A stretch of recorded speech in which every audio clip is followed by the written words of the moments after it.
अब ये कह रहे हैं जी पैसे दे दो, हो गया ना सब, ठीक है, make the payment, save and continue, 15 दिन में वीजा आ जाएगा।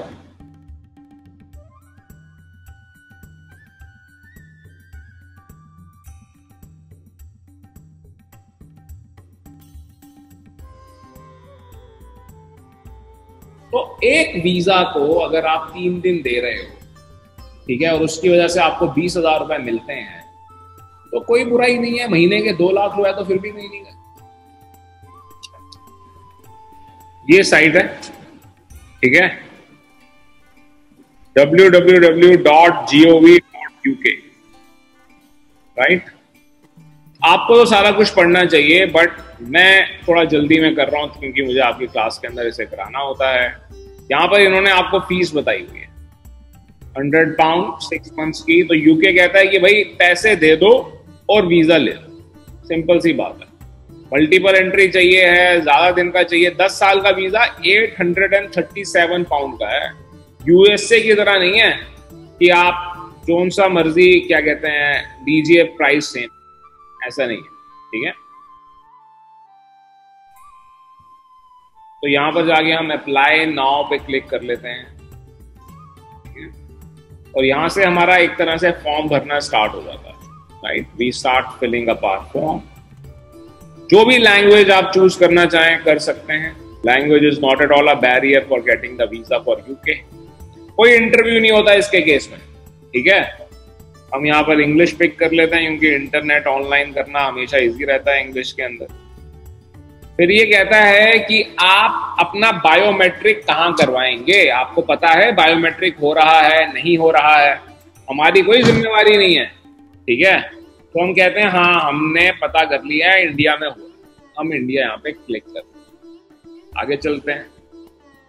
फिर ये कह रहा है कि आपने आइडेंटिफाई कर लिया है, हाँ मैंने कर लिया है, तो मैं यहाँ पर इसको भी टिक कर देता हूँ, आगे बढ़ जाता हूँ, ठीक है।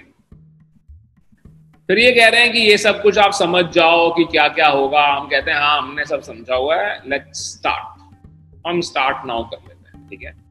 फिर ये कह रहे हैं कि आप अपनी ईमेल रजिस्टर कीजिए, ठीक है। तो ईमेल तो आप में से ही किसी की रजिस्टर करूंगा मैं, राइट। तो बताइए भाई किसकी की जाए। रजिस्टर जो करनी है वो पर्सनल करनी है कि फर्म की भी चल जाती है?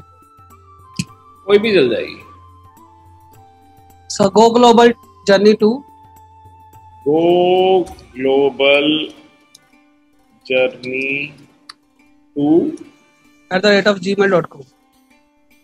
@gmail.com ठीक है।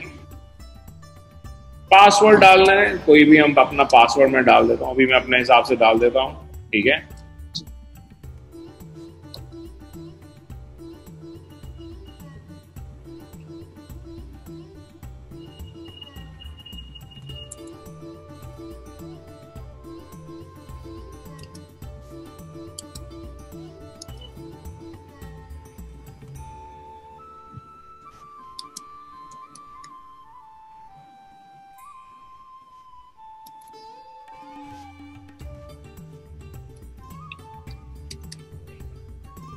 सेव एंड कंटिन्यू कर देते हैं। तो ये कह रहे हैं कि भाई if your email is wrong click here to change it. ये हमने आपकी ईमेल आईडी ऐड कर ली है।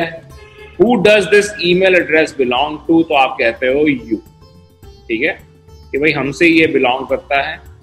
जब आप क्लाइंट का करोगे तो भी चाहे आप सेम आईडी यूज कर लो, पर आपने यू ही बोलना है, याद रखिएगा इस बात को, ठीक है। आगे चलते हैं। Do you have another email address, तो इसको हम अभी नो कर देंगे। आप यस करना चाहते हो तो यस कर दीजिए, ये एक और ईमेल आईडी आपसे मांगेगा, ठीक है। तो हम जल्दी करने के लिए इसको नो कर देते हैं। सर एक आईडी पे कितनी बार हम कर सकते हैं उसको? जितनी बार चाहो उतनी बार कर सकते हो, ठीक है। Add your another email address, मैंने इसको यस कर दिया तो कह रहे हैं कि एक और ईमेल एड्रेस आप बता दो, तो मैं एक और ईमेल एड्रेस डाल देता हूँ, ठीक है। कोई भी डाल सकते हैं, तो अभी मैंने ऐसे डाल दिया। Who does this email address belong to, मैं कहता हूँ यू, ठीक है। सेव एंड कंटिन्यू कर देते हैं।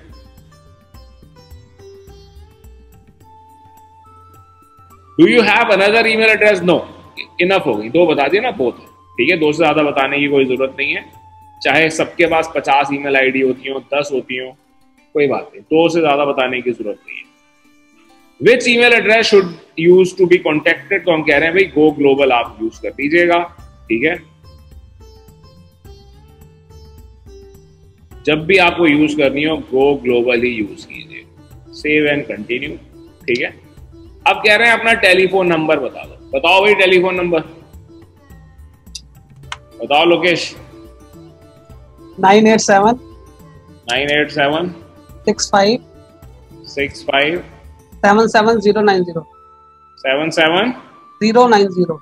090।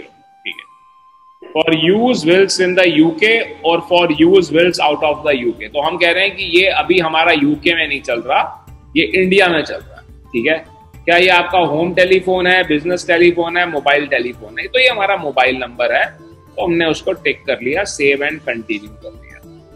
ठीक है, do you have any other telephone number? वही वाली बात हो जाएगी, डालना चाहें डाल सकते हैं, अभी हम वक्त बचाने के लिए इसको नो कर देते हैं। पर एक्चुअली अगर आप किसी एप्लीकेंट के लिए कर रहे हो या अपने लिए कर रहे हो तो 2 नंबर डालने में कोई बुराई नहीं है, 2 नंबर होने चाहिए, पर हमने 2 ईमेल आईडी डाल दी तो इसलिए चल जाएगा ये ऐसे भी।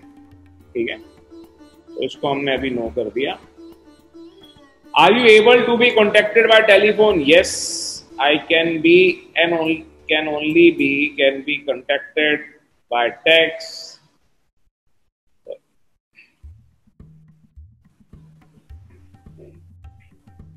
ठीक है, I can be contacted by telephone, call and text messages। मतलब तीनों से आप हमारे को कॉन्टेक्ट कर सकते हैं। सेव एंड कंटिन्यू कर लेते हैं। अब ये कह रहे हैं कि आप अपनी सर्विस अपडेट बताइए, नाम बताइए। ठीक है, मैं कुछ भी अभी नाम डाल देता हूं। ठीक है, लोकेश कुमार। ठीक है, save and continue. In addition to the names already provided, are you now or have you ever been known by another name? क्या इसके अलावा आपका कभी कोई नाम था? जैसे लोग कई नाम चेंज करते हैं ना, तो ये यहाँ पे पूछा जा रहा है, तो हम कह रहे हैं नो। ठीक है, तो इसको हम नो कर देते हैं। सर पासपोर्ट पे नाम नया वाला हो और लेकिन उसका ऑलरेडी पुराना नेम हो तो क्या करना चाहिए हमें? जैसे ही करना पड़ेगा, सच ही बोलना, सच बोलना, सच ही बोलना है, आपने झूठ नहीं बोलना है। यूके का वीजा अप्लाई कर रहे हो, पहले ही आप कसम खा लीजिएगा कि मैं जो लिखूंगा सच लिखूंगा, सच के सिवा कुछ नहीं लिखूंगा। ठीक है, व्हाट इज योर सेक्स? इसके बारे में भी सच लिखना चाहिए। ठीक है, what is your relationship status? ठीक है, अभी मैं इसे सिंगल कर रहा हूं, चलो मैरिड कर रहा हूं। ठीक है, आप कहोगे मैरिड क्लाइंट ज्यादा आते हैं, मैरिड कर रहे हैं। ठीक है, सेव एंड कंटिन्यू कर देते हैं। फिर ये कह रहे हैं अपना एड्रेस बता दो। ये एड्रेस कुछ भी हो सकता है। ठीक है, तो मान लीजिए ये हमारा एड्रेस है जी, नारंग कॉलोनी, पटियाला, पंजाब। ठीक है, पंजाब। पोस्टल कोड क्या है? 4 क्या है पटियाला का? 40 ऐसे कुछ। जलंधर का वैसे 144001। पटियाला का भी कुछ भी डालो ना, 40320। ठीक है, कंट्री इंडिया नहीं। Right, is this address also your correspondence address? क्या इसके ऊपर हम आपको चिट्ठी लिख सकते हैं? हाँ जी, लिख सकते हैं। Save and continue. About the property, how long have you lived at this address? देखो भाई ऐसा है, अगर आपने पासपोर्ट चेंज नहीं कराए हैं अपने लगातार, पिछले पासपोर्ट में भी अगर सेम एड्रेस था, तो इसका बेस्ट होता है कि बाय बर्थ ही करें। ईयर्स मतलब जितनी उम्र है उतने ही हम यहाँ पर डाल दें कि भाई 34 साल से हम यहाँ रह रहे हैं, 34 साल उम्र है। पर अगर ये मैरिड लड़की है तब ये गलती मत कर। ठीक है, क्योंकि उन्हों का तो एड्रेस चेंज ही हुआ होता। What is the ownership status of your home? I own it. आपके पापा का है ना, कोई बात नहीं, आप इसको लिखो आई ओन इट। सर यहाँ पे 34 की जगह 17 लिखेंगे तो कोई ऑप्शन चेंज होगा? कुछ भी नहीं होगा। ये 17 17 आगे जाके क्वेश्चन ही हो जाएंगे। ठीक है, अभी हम इसको 34 ही लेकर चलते हैं, 35 कर लेते हैं। अब ये कह रहे हैं अपने पासपोर्ट की detail, you must use your passport or travel document to complete this section. Passport number डालना है, तो हमने यहाँ पर नंबर डाल दिया 4 5 6 7 8 9। ठीक है, issuing authority government of India. Enter date in format, कब आपका ये इशू हुआ, हमारा ये इशू हुआ 10/10/2020। ठीक है, एक्सपायर कब होगा, ऑब्वियसली 9/10/2030। ठीक है, सेव एंड कंटिन्यू कर लेंगे। अभी तक एप्लीकेशन चल रही है, देखो नेक्स्ट पेज पे नहीं आए, डॉक्यूमेंट्स के पेज पे पहुंच जाएंगे, समझ लेना काम हो गया। ठीक है, do you have a valid national identity number? जी हाँ, बिल्कुल है। यस, नेशनल आइडेंटिटी नंबर पे आप अपना आधार कार्ड नंबर लिख दो, जो भी आप लिखना चाहो, 8989898989 जो भी है। ठीक है, फॉर एग्जाम्पल पासपोर्ट भी हो जाएगा इस पे? नहीं, यहाँ पर हमने आधार कार्ड नंबर लिखना है। हाँ, वो भी लिख सकते हो आप, बिल्कुल लिख सकते हो। ठीक है, गवर्नमेंट ऑफ इंडिया, यहीं पर ही आगे लोग थोड़ा सा अटक भी जाते हैं। इशू डेट, तो आपके आधार कार्ड के ऊपर डेट डली हुई होती है, इशू डेट। ठीक है, मान लो कि ये थी 30/12/2010 फॉर एग्जाम्पल। एक्सपायरी डेट नहीं होती है, तो एक्सपायरी डेट हम क्या करेंगे, 12/2099। कुछ भी कर दो, पर लंबी कर दो। ठीक है सर, अगर नहीं डालेंगे तब भी चलेगा? डालनी है। ठीक और है, दूसरा, इसमें हम जैसे ड्राइविंग लाइसेंस में दोनों डेट्स होती है, वो डालते हैं, इससे बढ़िया। क्या समझा नहीं मैं? ड्राइविंग लाइसेंस पे दोनों डेट्स होती है, एक्सपायरी और वो नहीं। भाई ये आपका नेशनल आइडेंटिटी कार्ड पूछ रहे हैं, टू बी प्रिसाइज तो आधार कार्ड या पासपोर्ट नंबर होना चाहिए। ठीक है, डालने का और ड्राइविंग लाइसेंस भी डाल दोगे तो बिल्कुल चलेगा, ऐसा नहीं है कि नहीं चलेगा। ठीक है, कंट्री ऑफ नेशनैलिटी पूछ रहा है, इंडिया। ठीक है, कंट्री ऑफ बर्थ भी वही है जी, इंडिया। प्लेस ऑफ बर्थ वही है जी, पंजाब। ठीक है, डेट ऑफ बर्थ, जो भी आपकी डेट ऑफ बर्थ है वो लिख दीजिए। ठीक है, हमने 35 एज डाली थी, तो ये बैठेगा हमारा 1987। हाँ, 20/12/1987। ठीक है, save and continue. Do you currently hold or have you ever held any other nationality? No, save and continue. Otherwise yes कर देते, वो उसका नंबर मांगता। What is your employment status? ये सबसे ट्रिकी हो जाता है। आपके पास बंदा आता है जिसका पास कोई काम ही नहीं, पैसे कमाता है पर कोई प्रूफ ही नहीं है ना। सेल्फ एम्प्लॉयड है, एम्प्लॉयड है, स्टूडेंट है, रिटायर्ड है, अनएम्प्लॉयड है। जो सेल्फ एम्प्लॉयड है उसका सेल्फ एम्प्लॉयड लिख दो। अगर मान लो कुछ भी क्लियर नहीं हो रहा है तो आप एम्प्लॉयड लिख दोगे। ठीक है, यहां पर से एम्प्लॉयड को आप टिक कर लोगे, हो जाएगा। अभी सिस्टम थोड़ा स्लो हो जाता है। सेव एंड कंटिन्यू कर लेंगे हम।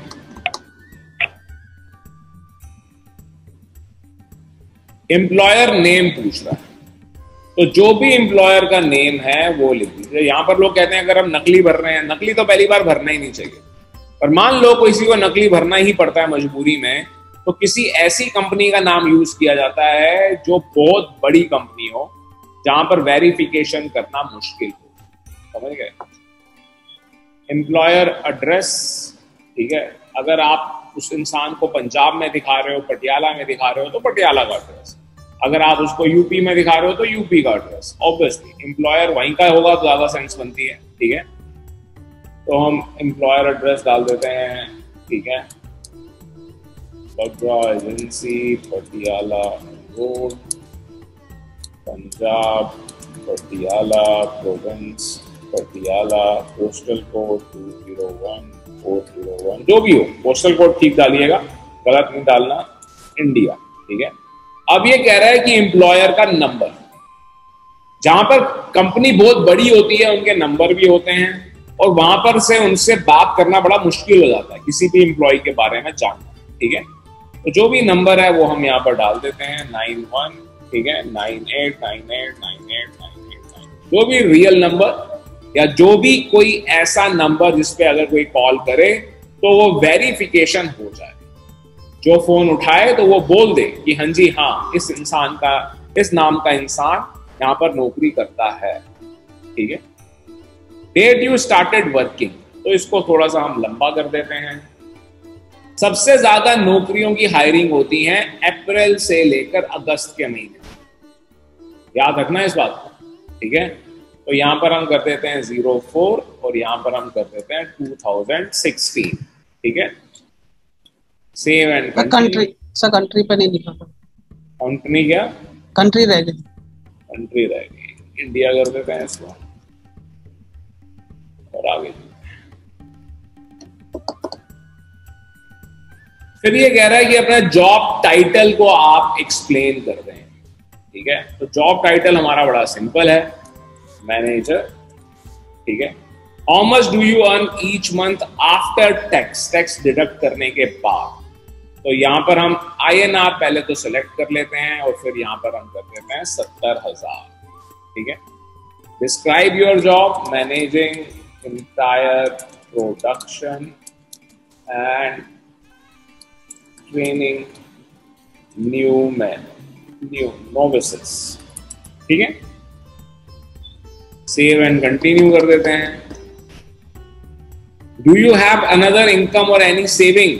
यस, अदर रेगुलर इनकम आप दिखाना चाहें दिखा सकते हैं। ठीक है, तो हम दिखाते हैं ज्यादातर। भाई इन्वेस्टमेंट से हमारे पास कमाई सबके पास ही आ रही है। अरे किसी चाहे 1,000 रुपए आ रहे हैं पर आ तो रहे हैं, FD कराई हुई है, कुछ ना कुछ पैसे तो आ रहे हैं। पंकज ठीक से बैठो, बाहर निकाल दूंगा क्लास से मैं आपको।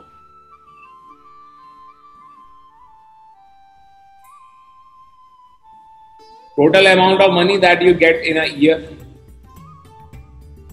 ठीक है, तो इसको हम दिखा देते हैं, मान लीजिए 2 लाख। राइट,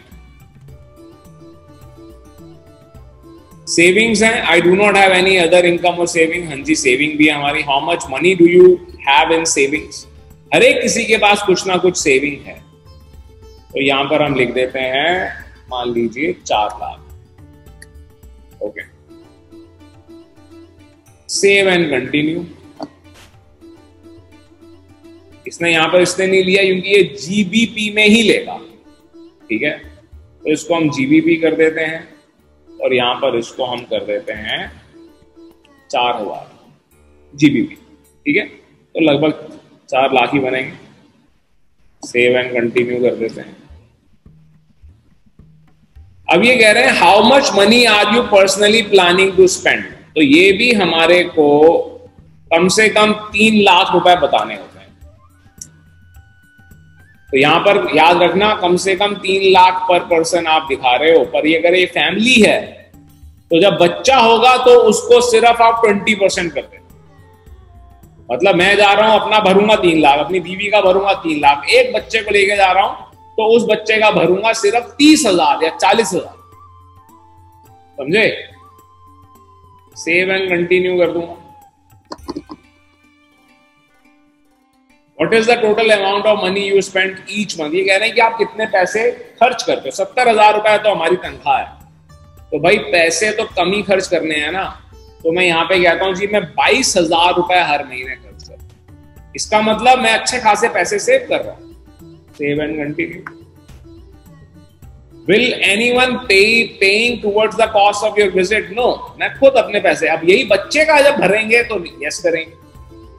ठीक है, अगर धर्म पत्नी होम मेकर है तो नो करेंगे। Save and continue.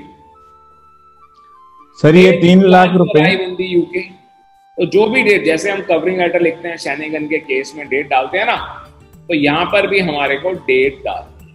ठीक है, कि हम 2 सितंबर 2022 को आने की इच्छा रखते हैं और वापस जाने की इच्छा हम 22 सितंबर 2022 को रखते हैं।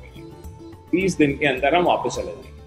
टूरिस्ट वीजा अप्लाई कर रहे हो, बिजनेस वीजा अप्लाई कर रहे हो यूके का, 30 डेज से ज्यादा का मत करना। ठीक है, अगर डॉक्यूमेंट प्रॉपर नहीं है तो। अगर डॉक्यूमेंट बहुत वीक है तो 12 दिन से ज्यादा का मत करना, ठीक है, याद रखना इस बात को।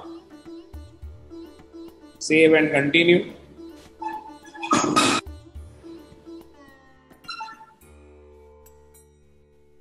स्पोकन लैंग्वेज प्रेफरेंस, हम इंग्लिश बोल देते हैं, अगर कोई और हिंदी बोलना चाहे। कोई इंटरव्यू नहीं होता है, याद रखिएगा, कोई इंटरव्यू नहीं है, तो इसको इंग्लिश कर दीजिए। Save and continue. अब आपका मेन रीजन क्या है? टूरिज्म। तो यहां पर आप देख सकते हो कि business, transit, academic, marriage, private, सबके लिए सेम प्रोसेस है, सेम फॉर्म भरा जाता है। Save and continue. What is the main reason for your holiday visit to the UK? Main reason क्या है आपका? Tourist. Save and continue. Activities क्या? Give detail of the main purpose of your visit and anything else you plan to do on your trip. तो मैं यहाँ पर लिखता हूँ, I want to visit all the famous tourist attractions of London. For example, London Bridge, Big Ben, Trafalgar Square, and would like to spend my evenings strolling along the River Thames. If time allows, I would like to visit Glasgow also. ठीक है, Glasgow कम लोग जाते हैं, खैर Scotland में आता है। Save and continue कर देते हैं। सेम ही वीजा।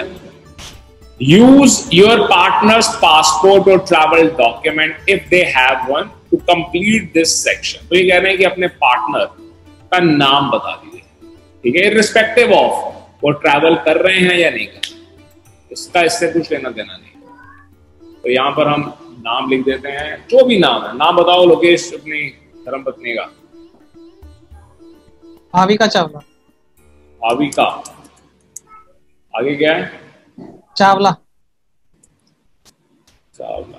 डेट ऑफ बर्थ कुछ भी डाल देते हैं आप, ठीक है, बुरा मत मानिएगा, कुछ भी हो सकती है, ठीक है। कंट्री ऑफ नेशनैलिटी डाल देते हैं India. Do they currently live with you? Obviously yes. Will they be travelling with you to the UK? इसका जवाब यस भी हो सकता है, नो भी हो सकता है, ठीक है। तो इसको भी हम यस ही कर देते हैं। पासपोर्ट नंबर मांग रहा है, ठीक है, तो यहां पर हम पासपोर्ट नंबर डाल देते हैं। सेव एंड कंटिन्यू, ठीक है। Does anyone rely on you for financial support? देखो, जिनके पास ठीक ठाक फाइनेंसेस है, उसमें इसका जवाब यस देना बेटर होगा, ठीक है। This could include children under 18, children over 18, children who you look after all the time, कोई बहन भाई के या कोई बच्चे अडॉप्ट किए हुए, older relative। तो इसका जवाब हम फिलहाल नो दे रहे हैं, ठीक है। सेव एंड कंटिन्यू करते हैं, क्योंकि ज्यादातर जो फाइल आती हैं उनके फाइनेंसेस कमजोर होते हैं, तो इसका जवाब नो देना ही बेटर है, okay. Give detail about 2 of your parents, ठीक है। What if I do not have any parents detail? उसको छोड़ दो आप, ठीक है। What is the person's relationship to you? तो पहले हम अपनी मदर की डिटेल दे रहे हैं, ठीक है। गिवन नेम, कोई भी नाम मैं अभी लिख देता हूं, ठीक है। Yashoda Chawla.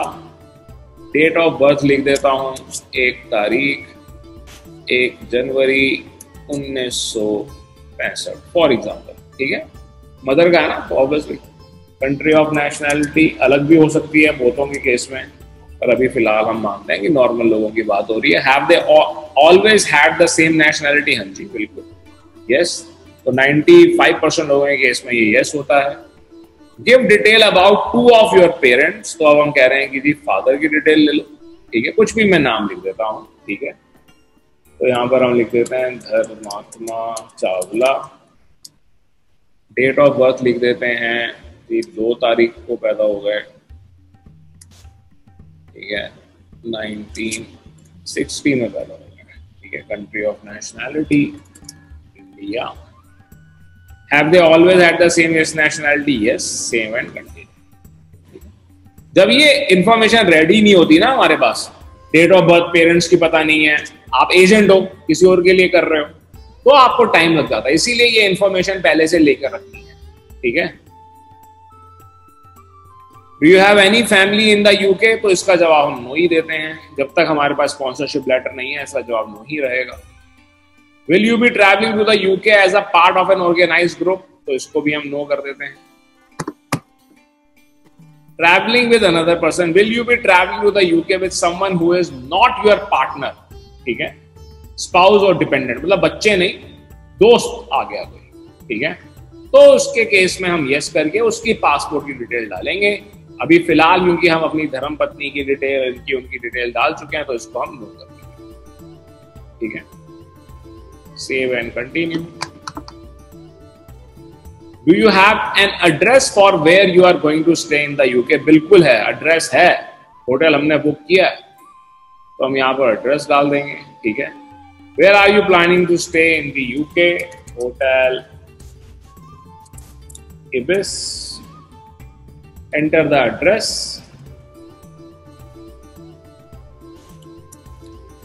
Ibis Square, Trafalgar, London Borough.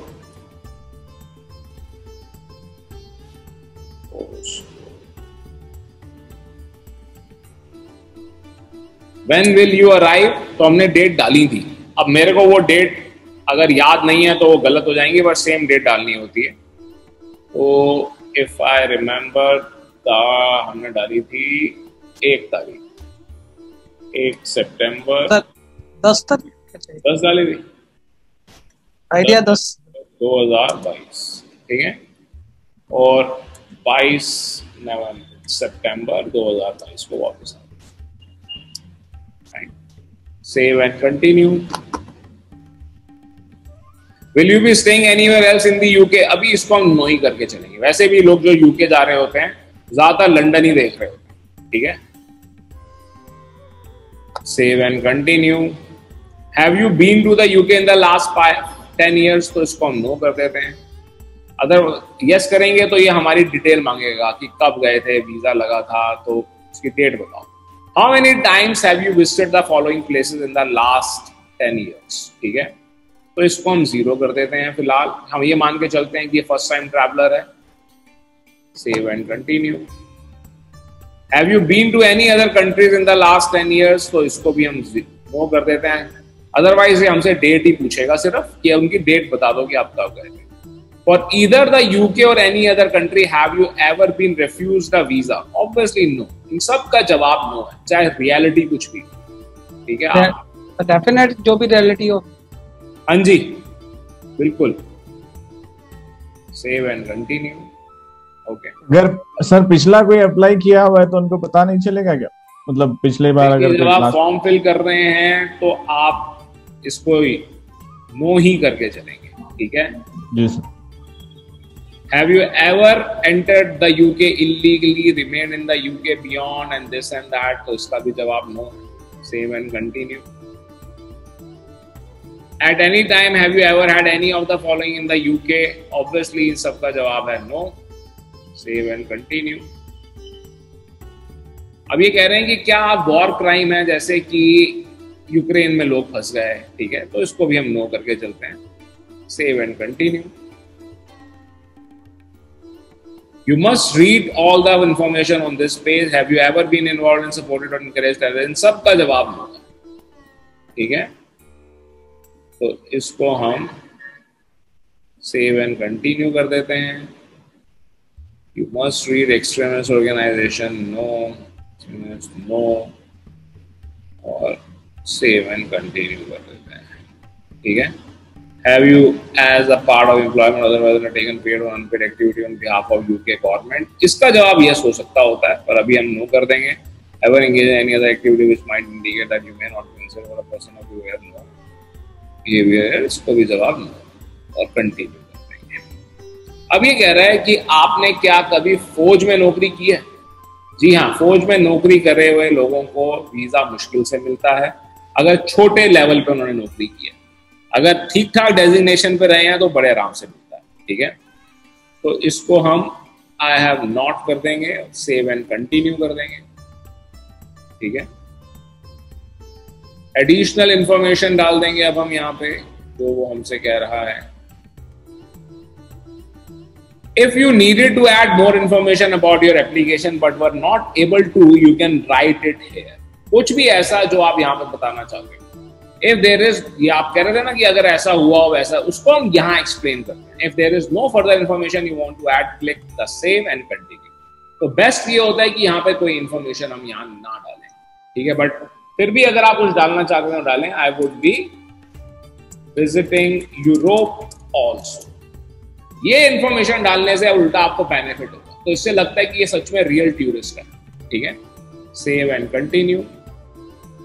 अब ये कह रहे हैं कि आप चेक कर लो, आपने जो भरा है ये आपने भरा है, इसका प्रिंट आउट निकालना है, प्रिंट आउट निकाल लो। ठीक है, कंटिन्यू कर लो। ठीक है, मैंडेटरी डॉक्यूमेंट आपको जो देने हैं, द पासपोर्ट लोकेश कुमार के नाम का देना है। ठीक है, एविडेंस ऑफ फंड्स आपको देने हैं, सेव एंड कंटिन्यू। ठीक है, अब ये आपको टर्म्स एंड कंडीशन बता रहे हैं, उनको हमें पढ़ना चाहिए है। हम कहते हैं हाँ जी हमने पढ़ लिया, डिक्लेरेशन हमने आपको दे दी। ठीक है, I am an applicant aged 18 और ओवर। ठीक है, तो जब बच्चों का करते हैं तो अंडर करते हैं, फिर हम बोलते हैं I am parent legal guardian, I am submitting the form on behalf of the applicant. कभी भी नहीं करना आपने, आप एजेंट हो पर आपने इसको नहीं करना, सबसे ऊपर वाला करके चलिए आप। ठीक है, आपने कंफर्म कर दिया, डिक्लेरेशन हो गई आपकी, कंटिन्यू कर लें। ठीक है, अब ये कह रहे हैं कि आपको वीजा चाहिए कितने दिन का है, 6 महीने का, 2 साल का, 5 साल का या 10 साल का। ठीक है, उसी के अकॉर्डिंगली आपसे पैसे लेंगे, तो हम कहते हैं कि 10 साल का चाहिए। ठीक है, सेव एंड कंटिन्यू। जो भी आप कहना चाहें, अगर फर्स्ट टाइम किसी का वीजा लगवा रहे हो और फाइनेंशियल कोई बहुत अच्छे नहीं है, कहीं पे भी उसने ट्रैवल नहीं किया है, तो 6 मंथ ही रहने दीजिएगा उसको। ठीक है, इसीलिए मैंने आपसे कहा था कि डेट हम डालेंगे 10 दिन, 12 दिन, 20 दिन। ठीक है, क्यों? क्योंकि मिलना तो वीजा 6 महीने का ही है, राइट? फिर चाहे जितने दिन मर्जी रहो, पर हम ये दिखा रहे हैं कि हम कम दिन के लिए वहां घूमने के लिए जा रहे हैं। अब ये कह रहे हैं जी पैसे दे दो, हो गया ना सब। ठीक है, make the payment, save and continue. 15 दिन में वीजा आ जाएगा। बिफोर यू कंटिन्यू आपको पता होना चाहिए ये पैसे आपने देने हैं टू वर्ल्ड पे।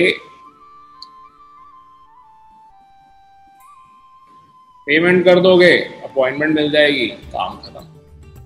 83,000 पे करने, देखो आ रहा है ना लिखा हुआ। तो ये सारी ऑप्शन आ गई। और ये एक जने की फीस है ना? हाँ जी, एक जने की, एक ही का फॉर्म भरा ना आपने। तो फॉर्म जो दूसरे के लिए भरना है वो डिफरेंट भरना है, दोबारा से भरना पड़ेगा। ठीक है, तो जैसे भी आप पेमेंट करना चाहो, चलो हम कोशिश करते हैं मास्टर कार्ड से पेमेंट करने की। डालते हैं कार्ड नंबर। अब कुछ भी, सब कुछ ही गलत डाला है तो ये भी गलत डाल के ऐसे एक्सपायर कर दो। ठीक है, ओटीपी तक बस, ओटीपी ठीक नहीं डालना, बाकी जो ट्राई करना चाहो कर लेना। ठीक है प्रैक्टिकल। सर वो वाला पॉइंट नहीं क्लियर हुआ सर, हम वीजा जब रिफ्यूजल हुआ तो नो क्यों डालते हैं?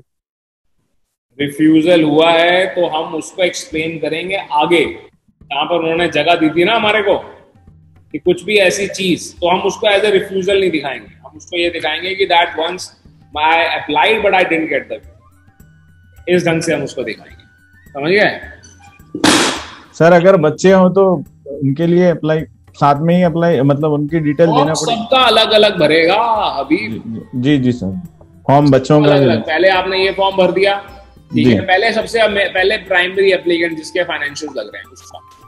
ठीक है, अगर मैं फॉर्म भरता हूँ अपने क्या कहते हैं फैमिली को लेकर जाता हूँ, मेरे इन लॉज वगैरह तो यूके सिटीजन है, ठीक है, वही रहते हैं। जैसे मैं अपने पेरेंट्स को लेकर जाता हूँ तो सबसे पहले मैं अपने पिताजी का भरता हूँ, क्योंकि वो उनके पास जो भी पदक वगैरह है उसकी वजह से उनका मिलना है। ठीक है, फिर उसके बाद हम बाकियों का भरते हैं, उनके साथ अटैच करते चलते हैं, वीजा मिलता जाता है। और बताइए, और कोई सवाल? पहले मेन एप्लीकेंट का अप्लाई करने के बाद अगर उसका आ अप्लाई जाए, नहीं करना है, फिल करना है। हाँ फिल करने के बाद, अब जैसे मेरा मतलब मैं मेन एप्लीकेंट हूँ, मैंने फिल किया या फिर अप्लाई कर दिया, मेरा वीजा आने के बाद में अगर चाहूँ तो मैं अपने वाइफ एंड चिल्ड्रंस का अप्लाई कर सकता हूँ? हाँ कर सकते, बिल्कुल कर सकते, आपकी मर्जी है। वो तो आपने सोचना है ना। आप इस बात को भी हमेशा याद रखना, आपने बीच में से कोर्स शुरू किया ना, शायद इसीलिए आपका ये सवाल है, ठीक है। हम हमेशा ये बात बोलते हैं कि अकेले का वीजा अप्लाई मत करो। अगर खुदा की कृपा से आपके पास बीवी बच्चे हैं, चाहे उन्होंने आपके साथ नहीं जाना, वीजा जब अप्लाई कर रहे हो तो अपनी धर्म पत्नी का भी साथ में करो। और जब तक एयरपोर्ट मत पहुंच जाओ तब तक धर्म पत्नी को बताना मत कि अकेले जा रहे हो, तो वो पासपोर्ट यहाँ वहां कर रहे हैं। ठीक है, और कोई सवाल? सर ये तो फॉर्म भर गया, तो अपॉइंटमेंट इससे पहले लेनी है आपने, तो बताया। क्यों अपॉइंटमेंट पहले मिलेगी नहीं? अच्छा, फॉर्म भरने के बाद अपॉइंटमेंट। यूएसए वाला हिसाब हो गया ना। उसके बाद सेम फाइल बनेगी जैसे शेनेगन की बनती है, वो लेकर जाना है, सबमिट कर देना, कुछ भी डॉक्यूमेंट अपलोड नहीं करना। पर जो भी लेकर जाओगे वो इस फॉर्म में जो भरा है उससे मैच होना चाहिए। बड़ा आसान लगा ना, मैंने भर दिया। मैं आपको सच बता रहा हूँ, झूठ नहीं बोल रहा। और बड़ी मेरी भी एक प्यारी स्टूडेंट है, बच्ची है, ठीक है, वो पंजाब से आई, फॉर्म भर की, सर आपके सामने मेरे को वीजा अप्लाई करना है। अभी थोड़े दिन पहले की बात है, उसकी फोटोग्राफ भी हमने डाली अपने प्रोफाइल पे। वो बेचारी लड़की 3 घंटे बैठी रही, फॉर्म नहीं भर पाई यूपी में, ठीक है। मुश्किल भी नहीं है, मुश्किल क्यों नहीं भर पाई, उसके अंदर उसकी कोई गलती नहीं थी। अब उसने पेरेंट्स की इंफॉर्मेशन पूछ रहा है, बच्चों की इंफॉर्मेशन पूछ रहा है, वो एजेंट को फोन कर रही है, बीच में 2 एजेंट है, उसको भी किसी एजेंट ने दिया हुआ है, एजेंट को क्लाइंट ने दिया हुआ है। वो एजेंट को फोन करती है, इंफॉर्मेशन दो, एजेंट कहता है अच्छा जी दे रहा हूं, वो क्लाइंट को फोन करता है। आखिरकार तंग आके उसने हार के कहा जी आप ही क्लाइंट से बात करो। क्लाइंट कहता है अच्छा बता रहा हूं। क्लाइंट बेचारा इतना पढ़ा लिखा कि वो बता नहीं पा, ठीक है, बता के चेंज करे जा रहा है, तो टाइम लग जाता ना। तो आपको सिर्फ फॉर्म नहीं भरना, आप मेरे स्टूडेंट्स हो, आप लोग अपना सक्सेसफुली काम कर पाओगे। सबसे पहले इस बात को समझो, 10,000 रुपए आपने लेने हैं किसी एक का, अगर आप यूके का वीजा लगा, 80% टाइम 2 लोगों का इकट्ठे वीजा अप्लाई होता है, ठीक है, तो 20,000 रुपए हो गए। आप पहली बात तो ये मत समझो कि इसको 1 घंटे में खत्म कर, इसमें आपको 2 दिन भी लगते हैं, कोई दिक्कत नहीं। पहले 1 घंटे में 2 घंटे में फॉर्म भरो, तसल्ली से अगले दिन उनकी फाइल बनाओ, डॉक्यूमेंट, ठीक है। फिर उसके अगले दिन उसको वेरीफाई करो। सेम डे वेरीफाई नहीं करना, मतलब खुद अपने आप चेक नहीं करना, अगले दिन करना, क्योंकि उस दिन आप जो करोगे आपको सब ठीक ही लगेगा।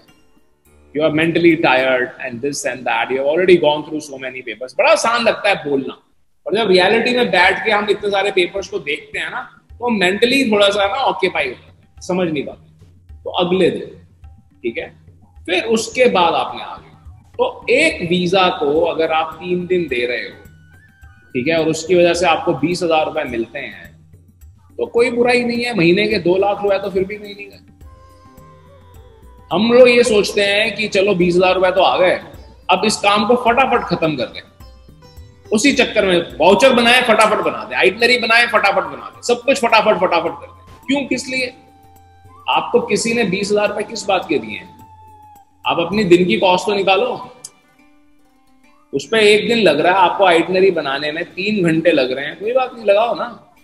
आप इतनी बढ़िया सुंदर प्रोफेशनल आइटनरी बनाओ कि उस इंसान का वीजा लगेगा। वाउचर इतना मैंने सिखाया ना आप लोगों को, इतना प्रोफेशनल वाउचर बनाओ कि वीजा लगे, समझे? तो फॉर्म को भरिएगा अच्छी तरह से, और जो सवाल उन्होंने पूछे उनकी लिस्ट बनाइएगा, ताकि कल को जब आपने क्लाइंट के लिए इसको भरने लगे तो आप आराम से उसे भर, ठीक है।